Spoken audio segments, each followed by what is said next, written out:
Hello YouTube, this is Lori Girl 2. I just thought I'd give you a little quick glimpse of the garden, and we've finished most of the work to put it to bed for the season, and hopefully what we're doing will produce lots of nice mulchy compost for growing season next year. We used to have four 4x4 boxes, and with like 3 feet of walking space in between. But this year we decided to close them in. So my husband added a piece of wood on the outside of each one of the 4x4 boxes, and we created another 4x3 box in between each one. And so what we did was join them all together, and we made a great big long garden box. And so it's about, I haven't measured it exactly, but I'm thinking something in the neighborhood of 26, 27 feet long. And we have got 5 of them now. We used to have 4 rows, now we have 5 rows. And what we've done is, on top of the soil that was already in the existing gardens, we just added leaves and wood chips on top.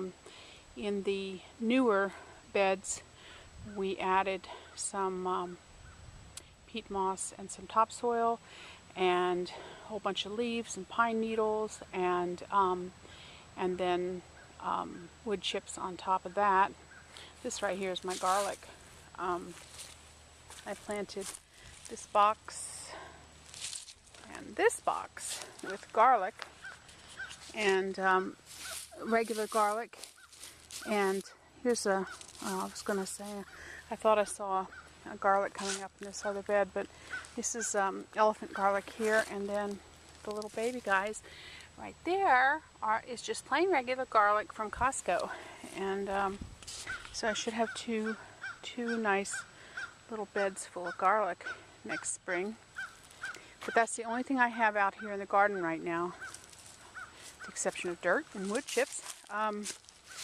So I see that the cats have been digging in my garden, which is not necessarily a bad thing, I guess. So this is what we have going here. We have one more row here that we need to add wood chips to, this whole row here. But we've done this one. This is the brand new row of boxes here. And it's kind of hard to bring all those wood chips up because they're coming from way down there, and have to bring them up wheelbarrow at a time. It takes about 5 wheelbarrow fulls to cover one of these beds. So this is what we've done. Last year we had, this was how close the garden boxes were to the fence. Barely enough room. With the tomatoes growing and my cucumber vines and all that, I didn't have enough room to walk through here. I needed a shoehorn to get through, so we're moving these fence posts out about another maybe 6 to 8 feet out.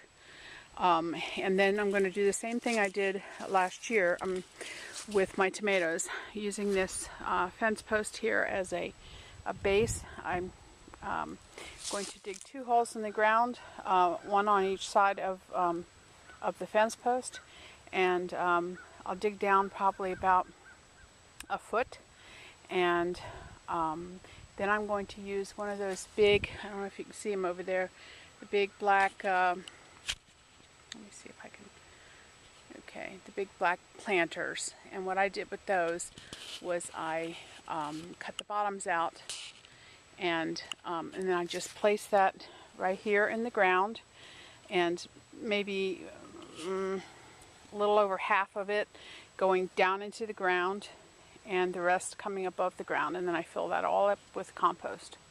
Also, during the year, I save all of my eggshells, and and every couple of months or so I take and crunch all the eggshells up in the coffee grinder and mix it with Epsom salt, and that's what I'll be mixing in with my compost for the tomatoes, because that will alleviate the blossom end rot, which is not really a disease or a fungus. It's calcium and magnesium deficiency. So then what I'll do is once I put the pots in the ground, and then I'll put my tomatoes in there and put the big old tomato cages on there, and then attach the cages here to the fence post. And it's a real nice way to keep them standing up. This past year I had a little problem with some of my tomato cages collapsing down from the weight of the tomatoes. So we'll be fixing that this year. And then we're going to, instead of using this, we have this all set aside here. Where the heck is it? Oh, there it is. I don't know if you can see that or not, but this is a deer netting, and I'm going to roll this up here as soon as we get it all disconnected from the fence post, and I'm going to use it to cover my berries, so that the deer can't eat all of my berries. But then this year we're going to use the metal deer fencing. It's kind of expensive. It'll cost us about $300, I think, but it's 8 feet high, and we won't have to ever put it up again. This other mesh deer fencing is really only good for a year, and we did have one of the deer pushed its way through the mesh, and then there was a big hole in it, so we had to take and mend it with this other heavier deer fencing. I don't know if you can see it over here on this side of the hoop house here.